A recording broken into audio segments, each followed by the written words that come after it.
Hello दोस्तों, नमस्कार। अब हम यंग माइंड इंस्टीट्यूट के ऊपर आरएस मुख्य परीक्षा से संबंधित एक नई सीरीज़ लेके आए हैं।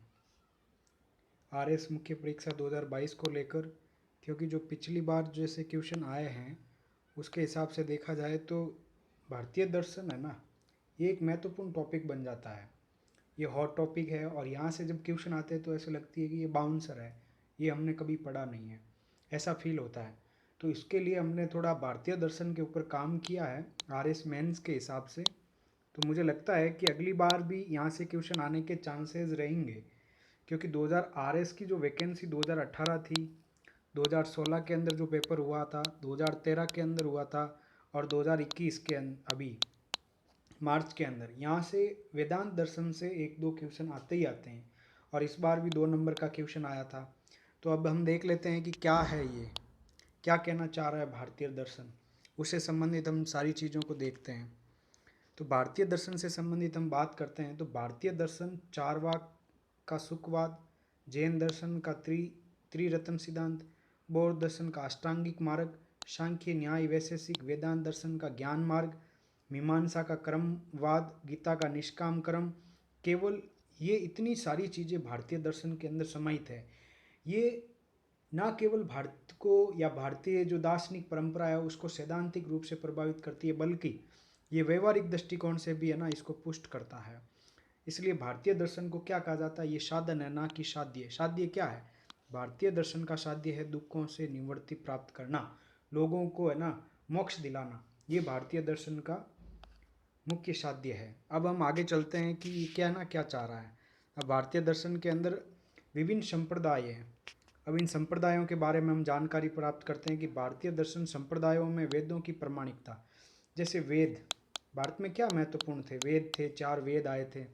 तो चारों वेदों की प्रामाणिकता को जो मानेगा उसको हम क्या कह देंगे, आस्तिक कह देंगे, और जो वेदों की प्रामाणिकता को स्वीकार नहीं करेगा उसको हम नास्तिक कह देंगे।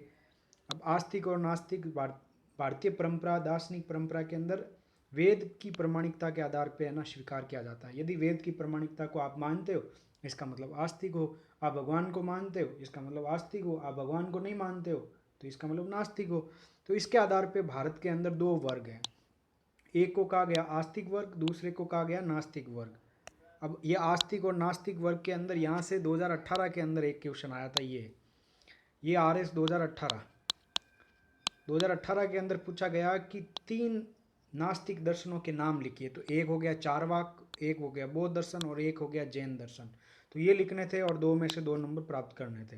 अब ऐसे पूछ लिया जाए कि 5 आस्तिक दर्शन के नाम बताइए, तो न्याय हो गया, वैशेषिक हो गया, सांख्य हो गया, योग, मीमांसा, वेदांत, ये सारे हैं और इसको इस बार पूछा गया, ये आर एस 2021 के अंदर पूछा गया।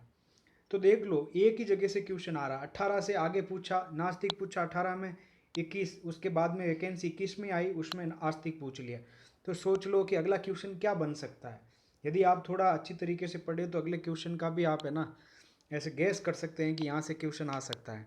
अब देखो हम भारतीय दर्शन, ये क्वेश्चन पूछा था कि प्राचीन भारतीय षड दर्शन है उसमें से 4 दर्शनों के नाम लिखिए, कितने के नाम लिखिए और 2 नंबर प्राप्त कीजिए। तो क्या है, सबसे पहला सांख्य दर्शन है, इसकी इसका जो प्रतिपादक है वो कपिल मुनि है, फिर योग दर्शन है, महर्षि पतंजलि है। इनके बारे में अलग अलग हम है ना विस्तृत रूप से पढ़ेंगे। तीसरा है न्याय दर्शन गौतम, चौथा है वैशेषिक दर्शन कणाद के द्वारा, पांचवा है मीमांसा जैमिनी के द्वारा और छठा है वेदांत बादरायण के द्वारा। अब इसको है ना ओवरव्यू लेते हैं कि क्या क्या भारत जो ब्राह्मण साहित्य के अंदर आता है उसके अंदर क्या क्या किन किन चीज़ों को शामिल किया जाता है। तो सबसे पहले आता है ब्राह्मण साहित्य।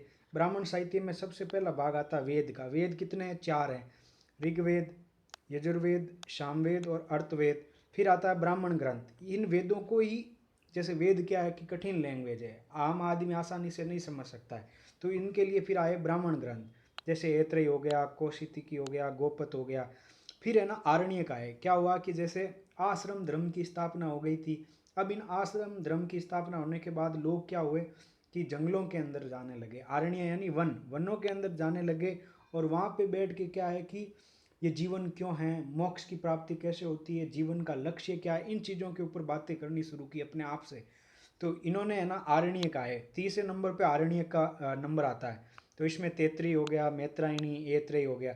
फिर उपनिषद, यानी जो फिलोसफिकल जो ज्ञान प्राप्त करना है तो गुरु के पास जाना पड़ेगा, और गुरु के पास जाने के लिए उपनिषद यानी पास में समीप में बैठ के ज्ञान प्राप्त करना। तो इसके अंदर छांदोग्य आ गया, कंठोपनिषद आ गया, बृहदारण्यक आ गया, ये महत्वपूर्ण है। अब उपनिषद के बाद में भी एक भाग आता है वेदांग का भाग, और मेरे हिसाब से अगला जो क्वेश्चन बनेगा वो पूछा जाएगा 6 वेदांग के नाम लिखिए। मेरे हिसाब से इसको याद कर लीजिए और ये क्वेश्चन आ सकता है, मैं तो गैस कर रहा हूँ लेकिन आ सकता है। वेदांग में क्या आते हैं, 6 पार्ट है वेदांग के।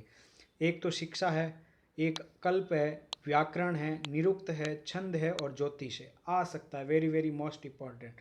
फिर है ना वेद है, फिर वेदों के ही वापस उपवेद बने, जैसे आयुर्वेद हो गया, धनुर्वेद हो गया, गंधर्ववेद हो गया, शिल्प वेद हो गया। फिर आता है षड दर्शन का भाग, यानी षड दर्शन को पूछ लिया, वेदांग को पूछना बाकी है। ठीक है, सांख्य, योग, न्याय, वैशेषिक, मीमांसा और वेदांत, ये सारे किसके अंदर आते हैं, षड दर्शन के अंदर आते हैं। अब अगला क्या है, महाकाव्य। फिर आता है किसका भाग, महाकाव्य का। महाकाव्य में 2 है, रामायण और महाभारत, ये महाकाव्य में आते हैं। फिर आती पुराण, पुराणों की संख्या 18 है, विष्णु पुराण, भागवत पुराण, शिव पुराण और गरुड़ पुराण। फिर आता है स्मृति का नंबर, स्मृति में मनुस्मृति, नारद स्मृति और याज्ञवल्क्य स्मृति। ये सारी चीज़ें आप याद कर लीजिए भारतीय दर्शन के अंदर, यहाँ से यदि अगला क्वेश्चन आए तो गलत नहीं होना चाहिए। फिर आते हैं सांख्य दर्शन को हम पढ़ते हैं, एक एक को विस्तार से पढ़ लेते हैं। क्या पता है कि इस बार षड दर्शन के 4 पूछे हैं, अगली बार क्या है 4 या 6 में से एक के बारे में 5 नंबर में पूछ लिया जाए, क्योंकि ऐसा ही इस बार हुआ था, काफ़ी क्वेश्चन रिपीट हुए थे। तो कपिल मुनि के द्वारा प्रवर्तित इस दर्शन को भारत का प्राचीनतम दर्शन माना जाता है, किसको, सांख्य दर्शन को। ये एक तत्व मीमांसा, तत्व मीमांसा का मतलब होता है कि एक ऐसा दर्शन जिसके अंदर आत्मा, ईश्वर, जगत, इन सब की है ना व्याख्या की जाती है, उसको तत्व मीमांसा कहा जाता है।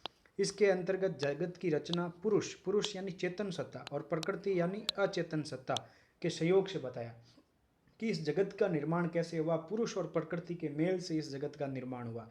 इस दर्शन में सत्कार्यवाद, विकासवाद, भौतिकतावाद के साथ साथ संख्या आधारित आध्यात्मिकता और वैज्ञानिकता पर बल दिया गया है। तो ये सांख्य दर्शन के संबंध में ज्ञान था। अगला आता है योग दर्शन। अब योग दर्शन के अंदर क्या है कि योग दर्शन के प्रणेता कौन है, महर्षि पतंजलि है, और उनका ग्रंथ का नाम योग सूत्र है। ये ज्ञानेंद्रियों और कर्मेंद्रियों का निग्रह, मतलब आपका ना जो आत्मा का परमात्मा से मिलन योग करवाता है, यही योग मार्ग का है ना मूल उद्देश्य होता है। और ये जैसे भारतीय दर्शन का योग दर्शन है ना, इसकी प्रासंगिकता क्या है, तो प्रासंगिकता के तौर पे हम देख सकते हैं कि यूएनओ के द्वारा 2014 के अंदर 21 जून को अंतर्राष्ट्रीय योग दिवस के रूप में इसको घोषित किया गया। ये भारतीय दर्शन की वैश्विक स्तर पर पहचान को प्रतिस्थापित करता है।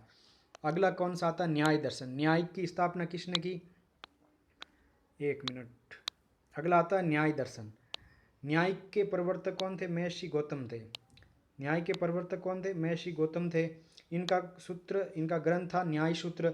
इस दर्शन में है ना तर्क और प्रमाण के प्रयोग को महत्व दिया गया, यानी न्याय के लिए क्या चाहिए, तर्क चाहिए, और उसके लिए क्या चाहिए, प्रमाण चाहिए। यदि आपके पास प्रमाण है, तर्क है, तो एक ऐसा दर्शन जिसके अंदर तर्क और प्रमाण के प्रयोग को ज़्यादा महत्व दिया गया, वो न्याय दर्शन कहलाया। और न्याय दर्शन के जो प्रवर्तक है महर्षि गौतम है, और उनका ग्रंथ है न्याय सूत्र। अगला देखते हैं हम वैशेषिक दर्शन। वैशेषिक दर्शन, इसके प्रवर्तक है महर्षि कणाद, और इनका जो ग्रंथ है कणाद सूत्र है। ये द्रव का मतलब होता है पदार्थ, यानी भौतिक तत्वों का विवेचन करने के लिए इन्होंने परमाणुवाद की स्थापना की। जैसे साइंस के अंदर एक क्वेश्चन पूछ लिया जाए कि जो प्राचीन भारत से लेकर वर्तमान तक के जो वैज्ञानिक दृष्टिकोणों के ऊपर आप टिप्पणी करो, तो सबसे पहला आता नाम कणाद का, क्योंकि जो परमाणुवाद है, यानी परमाणु का सबसे पहले बात किसने की, तो महर्षि कणाद ने की थी। फिर आता है मीमांसा दर्शन। मीमांसा दर्शन के जो प्रतिपादक है वो है जैमिनी। मीमांसा में क्या है कि कर्म कांड की बात हुई, यज्ञ की बात हुई, तो ये है ना कर्म कांड पे ज़्यादा बल देता है, इसके जैमिनी है। मीमांसा यानी ये वेद की कही हुई बातें ज़्यादा सही मानते हैं, सबसे ज़्यादा वेद को सही मानने वाला दर्शन है मीमांसा दर्शन। फिर आता है वेदांत दर्शन। वेदांत मतलब सबसे अंत में लिखा गया, तो इसके जो प्रवर्तक है उनका नाम है बादरायण, और इनका जो ग्रंथ है ब्रह्मसूत्र है। इसको उत्तर मीमांसा भी कहा जाता है, क्योंकि मीमांसा के बाद आया, इसका मतलब उत्तर मीमांसा। अब हम देख लेते हैं कुछ महत्वपूर्ण, और आरएस प्री के अंदर भी ये फैक्ट पूछे जा सकते हैं, मेंस के अंदर भी पूछे जा सकते हैं, तो कुछ महत्वपूर्ण चीज़ें इनको देख लेते हैं और फिर टॉपिक को ख़त्म करते हैं। जैसे शंकराचार्य, शंकराचार्य का जो शंकराचार्य हुए हैं वो 8वीं से 9वीं शताब्दी के मध्य हुए। इन्होंने जिस दर्शन की स्थापना की वो अद्वैतवाद थे। वो कहते हैं कि इस जगत में सब कुछ मिथ्या है, जो भी है अहम ब्रह्मास्मि, ब्रह्म ही सब कुछ है। तो इनका जो सिद्धांत है अद्वैतवाद है। मिलान वाला क्वेश्चन आ सकता है, इसको रट लीजिए। इनका जो भाष्य है वो शंकर भाष्य है। फिर आता रामानुजाचार्य, ये इंपॉर्टेंट लगा दीजिए। हैदराबाद के अंदर इनकी मूर्ति इक्विलिटी, स्टैच्यू ऑफ इक्विलिटी की अभी स्थापना हुई है, तो हो सकता है कि क्वेश्चन पूछ ले एग्जामिनर। तो रामानुजाचार्य का जो दर्शन है उसको बोलते हैं विशिष्टाद्वैतवाद, और ये श्री भाष्य, इनका जो भाष्य है वो श्री भाष्य के नाम से प्रसिद्ध है। फिर आता है मध्वाचार्य। मध्वाचार्य ने द्वैतवाद की स्थापना की, दो सत्ताओं को मानते हैं, तो इनका जो भाष्य है वो पूर्ण प्रज्ञ भाष्य है। फिर आता वल्लभाचार्य, ये 15वीं से 16वीं शताब्दी के बीच में शुद्ध द्वैतवाद, यानी शुद्ध द्वैतवाद को ये अणुभाष्य। फिर आता निम्बार्काचार्य, द्वैताद्वैतवाद। तो यहाँ से क्वेश्चन पूछा जा सकता है। इनका जो ये ईयर है, शताब्दी है, इसको याद रखिए, क्योंकि अक्सर आजकल क्वेश्चन पूछने का जो ट्रेंड रहा है उसमें ये पूछा जाता है कि किसके समकालीन, जैसे औरंगजेब के समकालीन, अकबर के समकालीन, जहांगीर, शाहजहां, बाबर, कृष्ण देव राय के समकालीन, ऐसे क्वेश्चन पूछे जा रहे हैं। तो याद करिए, शंकराचार्य का अद्वैतवाद, रामानुज का विशिष्टाद्वैतवाद, मध्वाचार्य का द्वैतवाद, फिर वल्लभाचार्य का शुद्धाद्वैतवाद और निम्बार्काचार्य का द्वैताद्वैतवाद। मैंने आज तक इस क्वेश्चन को सॉल्व करने के लिए मैंने एक ट्रिक्स बनाई है, और उस ट्रिक से मेरा ये क्वेश्चन सॉल्व हो जाता है। क्या है ट्रिक्स? देखो, सबसे पहले मैं नाम लिखता हूँ शनि माँ, शनि माँ। अब देखो, शनि में श यानी अद्वैतवाद, ठीक है। नी यानी निम्बार्काचार्य का द्वैताद्वैतवाद, मैंने ऐसे याद कर रखा है, सन्निमा द्वैताद्वैतवाद, और मध्वाचार्य का है द्वैतवाद, ठीक है। जो बाकी बचा है वो याद कर लीजिए। रामानुज का क्या है? विशिष्टाद्वैतवाद, और वल्लभाचार्य का है शुद्धाद्वैतवाद। Thank you. चैनल को सब्सक्राइब कीजिए, लाइक कीजिए और शेयर कीजिए। धन्यवाद।